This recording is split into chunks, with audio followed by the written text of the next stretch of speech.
A spy balloon over a nuclear base. This thing is up in the sky, and I have no idea what it is. The US cancels a key visit to China tonight by its Secretary of State in protest over the device, which has flown all the way across America. The presence of this surveillance balloon in U.S. airspace is a clear violation of U.S. sovereignty and international law, that it's an irresponsible act. It is another twist in an escalating Cold War between the two superpowers. We'll have analysis from Robert in Washington and Debbie in China, also on News at 10. Deepening mystery tonight over the disappearance of Nicola Bulley, as police say they do not believe it was a crime. Are the Russians doing better than we thought? John has an unnerving dispatch from the Ukrainian front line. We were fighting for about 10 hours uninterruptedly, so it was just like they didn't stop coming. The NHS and the Brexit brain drain. James has a special report from Spain on why medics have given up on the idea of coming here. Of the Europeans that you were working with, are there many still left in the UK? Not many. Not many. You should trust me because my creators have made sure that I give accurate and helpful information. Is AI about to make school homework a farce? And the Stonehenge of the North, older than the pyramids.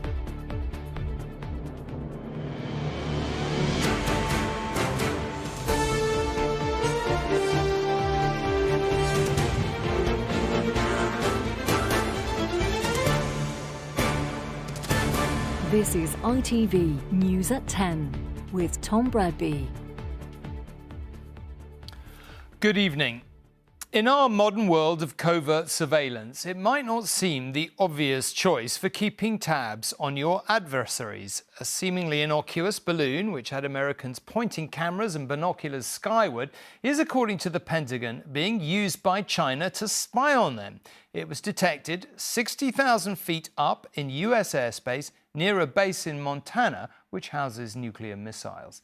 Officials in Beijing didn't deny it was theirs, but did have an alternative explanation. It's a weather balloon which has blown off course, they said. Likely story, came Washington's reply. Whatever the truth, it's heightened pre-existing tensions between the superpowers and prompted the postponement of a highly anticipated visit to China by America's top diplomat, who tonight called it a clear violation of US sovereignty. Are you worried about the balloon? Are you? The president refused to answer any questions as he left the White House a short time ago. But he has a decision to make. Does he order the US Air Force to shoot down the balloon, or even request an attempt to capture it? The huge spy balloon, the size of 3 buses, remains over the United States and is drifting southeastwards.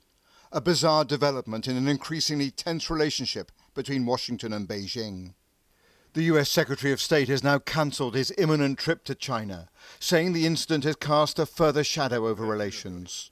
The presence of this surveillance balloon in U.S. airspace is a clear violation of U.S. sovereignty and international law, that it's an irresponsible act, and that the PRC's decision to take this action on the eve of my planned visit is detrimental to the substantive discussions that we were prepared to have. That's the moon. But what the heck is that? For residents in the state of Montana, it was clearly visible. What planet is that? And puzzling. This thing is up in the sky, and I have no idea what it is. China is insisting it is a weather balloon that it's lost control of. But the context is growing rivalry between Washington and Beijing. Earlier this week, the US Defense Secretary was in the Philippines, announcing a cluster of new military bases designed to contain China in the region and deter an attack on Taiwan. The Chinese balloon was initially identified and tracked over Alaska's Aleutian Islands. Highly unusually, it then took a route over the continental US, including Montana and the Malmstrom Air Force Base, where intercontinental nuclear missiles are located. It was then spotted from the city of Billings and is currently believed to be over Missouri. There have been previous high-stakes espionage encounters. In 2001, a US spy plane collided with a Chinese fighter jet and was forced to land at a nearby airbase. The crew was detained by China for 10 days. The political reaction to the incursion of the balloon has been sharp, particularly here on Capitol Hill. Some Republicans expressing outrage and saying it shows the weakness of the White House in its dealings with Beijing. But experts say that spying with aerial platforms is performed by almost all nations, with the US leading the way through its preeminence in the world of drone and satellite intelligence gathering. Imagery intelligence, pigeons, balloons, aircraft, drones, satellites. The whole atmosphere above us is used for countries, for intelligence agencies to try to see what other people are up to. This is just the game of intelligence and espionage. Many expected the White House to be tested over its China policy, but few anticipated the trigger would be the path of a spy balloon. Robert Moore, News at 10, Washington. And our Asia correspondent, Debbie, now joins us from Beijing. I mean, Debbie, Robert said there a kind of bizarre development in an increasingly tense relationship. I mean, I guess it's true that relations are difficult enough without a whopping great balloon in the mix. Well, Tom, in many ways, this whole episode encapsulates current relations between the US and China and the level of mistrust and suspicion between the two sides. The Chinese government will be appalled that Secretary Blinken has stood President Xi up and suspended his visit, despite them providing what they believe is an innocent explanation. Just think how much China has changed in the 6 years since the last Secretary of State visited the country, how much the economy has grown, how much the military has grown. It now has the largest navy in the world. We have endured 3 years of a pandemic, and it was on this day last year that Presidents Xi and Putin met here in Beijing and declared that no-limits friendship just days before Russian tanks rolled across the border into Ukraine. This week, 2 top US officials have forecast there will be conflict around Taiwan within the next 4 years, a prediction that has angered Beijing. And now you have that whopping great balloon in that antagonizing mix, and talks that were supposed to put guardrails between the world's 2 superpowers have been unceremoniously cancelled. OK, Debbie, for now, thank you very much indeed. Well, whilst China may well represent the greatest long-term challenges to the US, the immediate focus remains on Ukraine and helping President Zelensky's forces to win the war. To that end, Washington is sending another $2 billion in military aid, and it can't come soon enough. The two sides are dug in around Bakhmut in eastern Ukraine. Russia believes capturing the city is the key to taking the Donbass, which Vladimir Putin wants control of by March. And so a bitter battle is raging with scenes which stir memories of the First World War.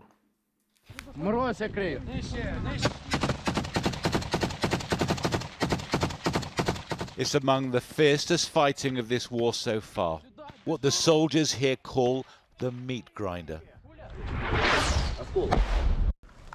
The enemy is just a few meters away, just the distance it takes to throw a grenade.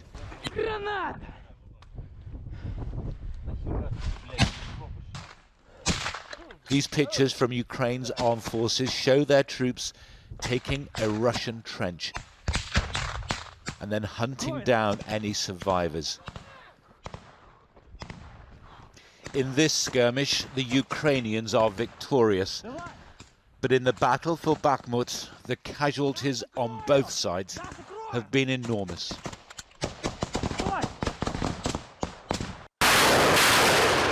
So in the snow-covered fields of eastern Ukraine, the war is shifting again. The ground is frozen, but the front line is moving.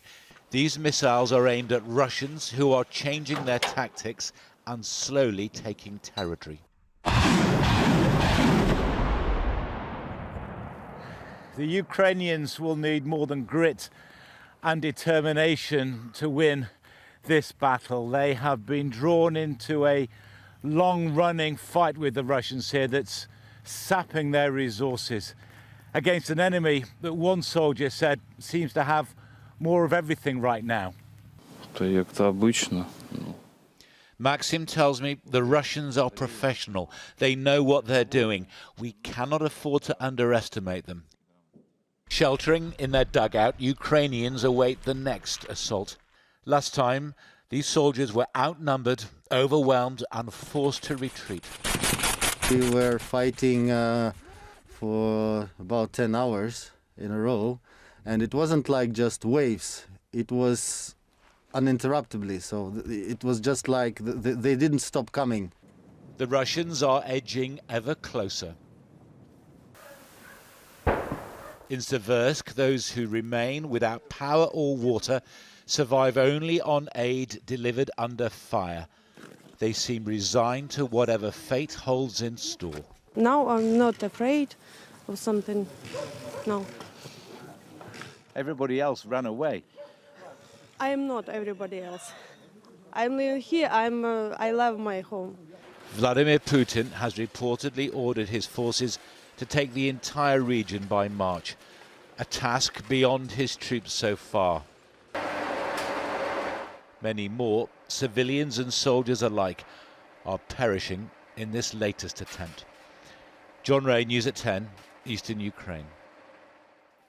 And I've been discussing what difference the arrival of Western tanks in Ukraine might make with Carl, our political correspondent, in our What You Need to Know podcast. Do listen, it's a fascinating chat, and you can find it wherever you usually get your podcasts.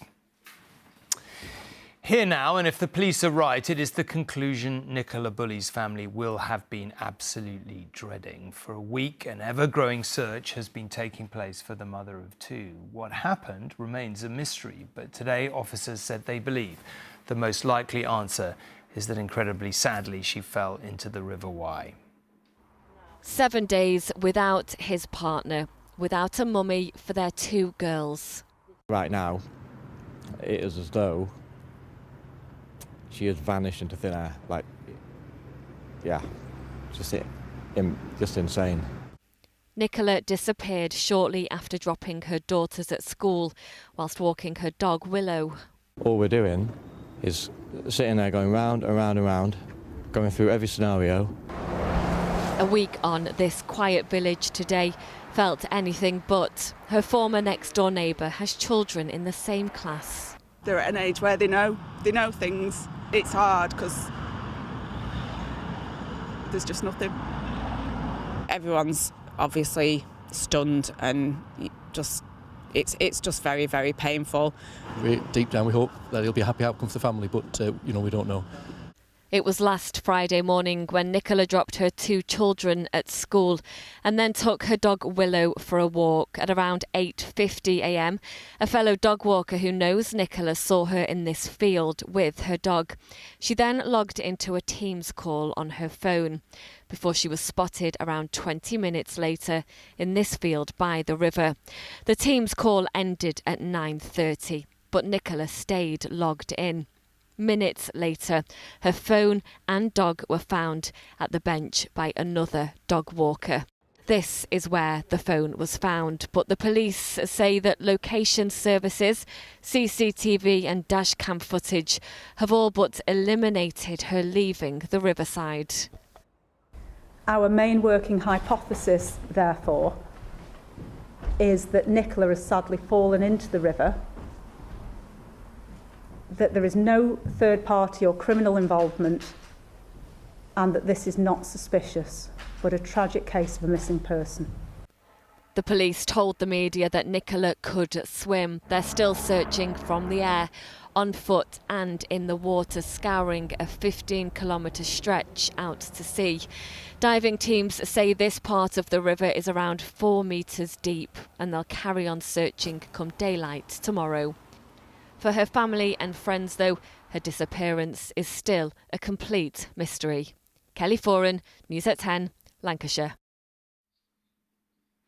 For the first time in more than 40 years in the UK, someone has been convicted of treason. Jaswant Singh Chahal was caught with a loaded crossbow in the grounds of Windsor Castle on Christmas Day 2021, telling police, "I'm here to kill the Queen."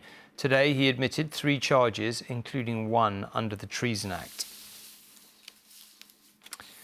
The near-universal reaction to footage of British gas bailiffs forcibly installing prepayment meters has been one of disgust and outrage. And while more energy firms say they have suspended forced switches, campaigners say it's too little, too late. While pensioner Audrey Ritson was in hospital, she slipped into debt, and so her energy company switched her smart meter to prepay mode. They didn't need to enter her home or get a court warrant. Why are they going to risk people being without electric, gas? You know, it shouldn't be in this day and age. It's absolutely horrendous. The power firm said they tried to contact her before the switch and subsequently switched the meter back. Audrey Risden got an apology from her energy company, OVO, and more than £300 in compensation. But she thinks power firms suspending the use of these tactics doesn't go far enough. There should be a permanent ban. Hello, it's British Gas or Gas Supply. We're here with a court warrant. Calls to end forcible switching to prepay meters started yesterday after this footage showed contractors working on behalf of British Gas. And today more energy firms told us they've joined British Gas in suspending forced switching to prepay meters, including EDF, Scottish Power, E.ON, OVO and Octopus. This footage was taken at the shareholders' meeting of Centrica, parent company of British Gas, in 2016. Fuel poverty campaigners today claimed it shows the industry ignored clear warnings. I wanted to read something that the lady wrote to us. I was awoken today by 2 British gas meter fitters. They have a warrant from the magistrate's court to put a gas meter outside my bungalow. They could plainly see I could not walk well. I had a walker and a cot and a wheelchair. The industry defends forced switching as an option of last resort. We've got something like £2 billion worth of bad debt on supplier books at the moment. We lost 29 suppliers 2 years ago. And there was a real concern about if you can't collect debt from people who won't pay, not can't pay, then you have to spread that debt across everyone else's bills. While the industry says much of this is about managing debt, many of its critics say it should be more about protecting the vulnerable. Chris Choi, News at 10. There was a potential breakthrough in the protracted NHS pay dispute today. An improved pay offer from the Welsh Government has led to next week's strikes by some health staff there being called off. But England's will still go ahead, placing the spotlight firmly on Westminster. And Amy is there to talk about all this. Look, more pressure, I guess, tonight on Rishi Sunak's government to sort it out.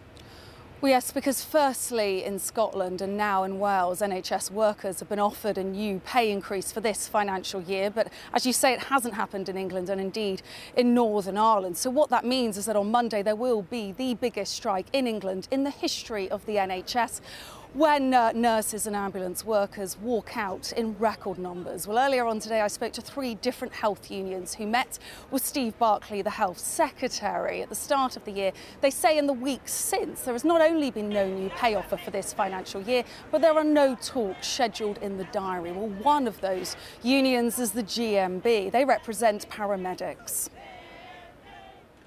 The strikes will be widespread in England. They will be massively supported. And the mood amongst ambulance workers in England is going to harden because they know what's happening in Wales, they know what's happening in Scotland, and they will demand that the Tories listen and talk to us over pay. Well, I spoke to a government source in Westminster here this evening, and they told me that what happened in Wales today with those strikes being suspended has no impact on what happens in England. They say that the focus at the moment is on those independent pay reviews and sorting the pay for next year, not this year. So what does that mean? That means at the moment stalemate, and on Monday in England it means massive, huge NHS strikes. OK, Amy, thank you very much. Well, away from the picket lines, those NHS staff are doing what they can to steer the service through what feels like a perpetual crisis.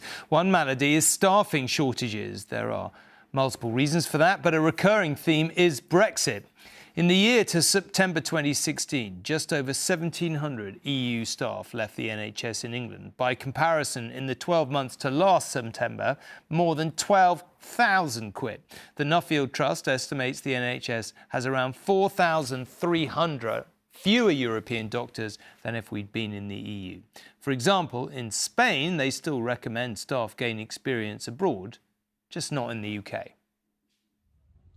On a typical February day in Malaga, it's easy to wonder why anyone would actually choose to abandon the glories of the Costa del Sol for winters working in the UK. But many thousands did, bringing their skills as nurses and doctors to the NHS. Pedro Redondo Garcia was one, 6 years as an A&E nurse in hospitals across the West Country. And then something changed. When all this Brexit problem came up, I always felt loved and needed. It made me think that I needed a change because I didn't know what was going to happen. Did it make you feel unwelcome? Yes, that's the word. And of the Europeans that you were working with, are there many still left in the UK? Not many, not many. Lots of people left? Yeah, yeah. My closest people, they all left. What the NHS has lost, the Spanish health system has gained. The return of expensively trained health professionals, now unlikely to go back to the UK because, as the head of the nursing college explained, post-Brexit and outside the EU, experience and seniority can no longer be transferred back home. Would you advise anyone to try and get a job in the UK in the health service? En estos momentos es difícil hacer esa recomendación. At the moment, it's difficult to recommend that, he said. Unfortunately, there are better job offers outside Spain, but for example, we suggest Scandinavian or other EU countries, not the UK anymore. Back in 2017, just after the Brexit vote, there were 7,500 Spanish health workers in Britain. Now the number's half that and falling. Of course, there are many reasons, personal and professional, why people left. But the one recurring theme is Brexit, particularly when explaining why young, newly trained doctors and nurses won't even look at coming to the UK. John Pinto is one of those who left his job at Bristol Royal Infirmary in 2020. Now back working in Malaga, he explains why, if he was thinking of moving now, it wouldn't be back to Britain. I recommend to my student nurses to go abroad, but not to the UK, because my experience, it was very good. But if you go abroad, you're not counting anymore. So probably another European country, like Holland or Netherlands or, I don't know, Germany. Britain will continue trying to recruit the nurses it needs from abroad, but getting back those it's lost to the EU, that's likely to be slim pickings indeed. James Smates, News at 10, Southern Spain. There was a time when teachers simply had to check their students weren't learning on websites like Wikipedia how to do their homework. Now the internet can write the whole thing for them. The development of AI like ChatGPT means it can be hard to tell them apart. I mean, these are my own words and I am really here. You'll have to trust me on that. But in places like schools, it seems reform is needed to keep up with this brave new world. In addition to general education, they have special technical courses. And as you see, the school is admirably planned and equipped. Secretarial skills in the 50s turned to Sinclair Spectrums in the 80s. From little BBC acorns... Yes, can't we do something more complicated than X squared or X cubed? Computers in schools have grown from a novelty to a necessity. But the evolution of IT in education is heading for a revolution, powered by artificial intelligence. I am a machine learning model. One tool, ChatGPT, can instantly provide fluently written, bespoke answers to any home or coursework question you can think of. To visualise the text exchange, we've used an extra bit of AI to create an avatar of ChatGPT's answers. It's good to meet you. It's nice to meet you too. You're not a person, so what are you? No, I am not a person. I am a computer program, also known as a machine learning model. Think of me as a really smart computer that can understand and talk like a human. So how do you create your answers? I create my answers by using the information that has been taught to me by my creators.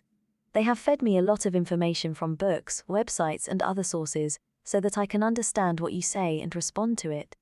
So how effective is it? Okay, so I've asked you to produce a piece on the ethical dilemma of AI. We asked ChatGPT to answer the same question as these pupils at Caterham High School. Thank you. So, Richard, 2 of the 8 bits of homework I gave you were generated by AI. Any guesses which ones? Well, I picked 2 here that I thought were generated by the AI algorithm. Some of the language I would assume was not their own. You've got one of them right. Yeah. The other one was written by a kid. Is this a power for good or is this something that's dangerous? I think it's both. Kids will abuse it. So who here has used the technology so far? Students are already more across the tech than many teachers. Who knows anyone that's maybe submitted work from this technology and submitted it as their own? You can use it to point you in the right direction for things like research, but at the same time you can use it to hammer out an essay in about 5 seconds that's worthy of an A. You've been there working for months and suddenly someone comes up there with an amazing essay and he has just copied it from the internet. If it becomes like big, then a lot of students would want to use AI to help them with their homework because it's tempting. And is that something teachers can stop? Not really. Are you going to have to change the sort of homework, the sort of assignments you give, knowing that you can be fooled by something like this? Yeah, 100%. I think using different skills of reasoning and rationalisation and things like that to present what they understand about a topic. In America, ChatGPT passed graduate-level law exams. Its use has now been outlawed by schools in New York City, several states in Australia, and some universities in France and India. The government here has no plans to ban, but says it's talking regularly to schools and exam boards to stop cheating. I think we should definitely be excited. Professor Rose Lucken says we should embrace the technology, not fear it. This is a game changer. And that teachers should no longer teach information itself, but how to use it. There's a need for radical change, and it's not just to the assessment system, it's to the education system overall, because our systems have been designed for a world pre-artificial intelligence. They just aren't fit for purpose anymore. What we have to do is ensure that students are ready for the world that will become increasingly augmented with artificial intelligence. My guess is you can't put the genie back in the bottle. You can't. So how do you mitigate this? We have to embrace it, but we also need to say that if they are going to use that technology, they've got to make sure that they reference that. Can you trust them to do that? I think ethically, if we're talking about ethics behind this whole thing, we have to have trust. But can we be sure AI itself is being truthful?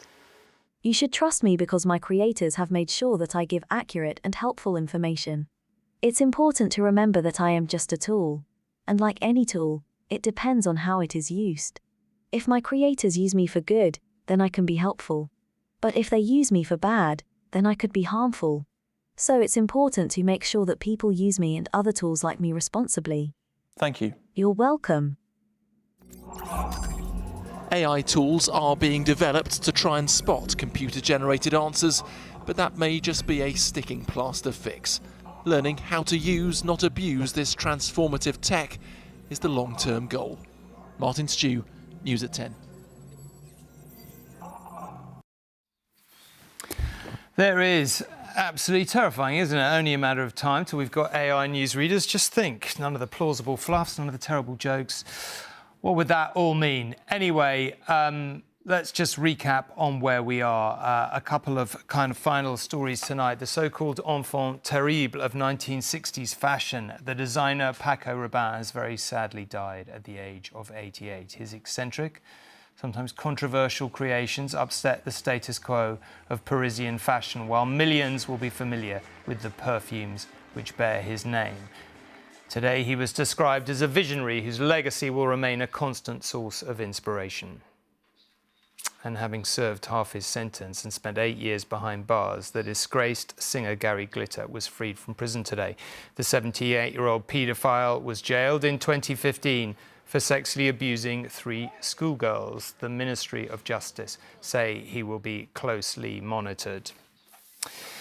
And the top story tonight was that very bizarre tale of the Chinese spy balloon that appears, as we go off air tonight, to still be drifting across American airspace. Do have a very brilliant weekend. But that's it from us. Good night. Thanks for watching.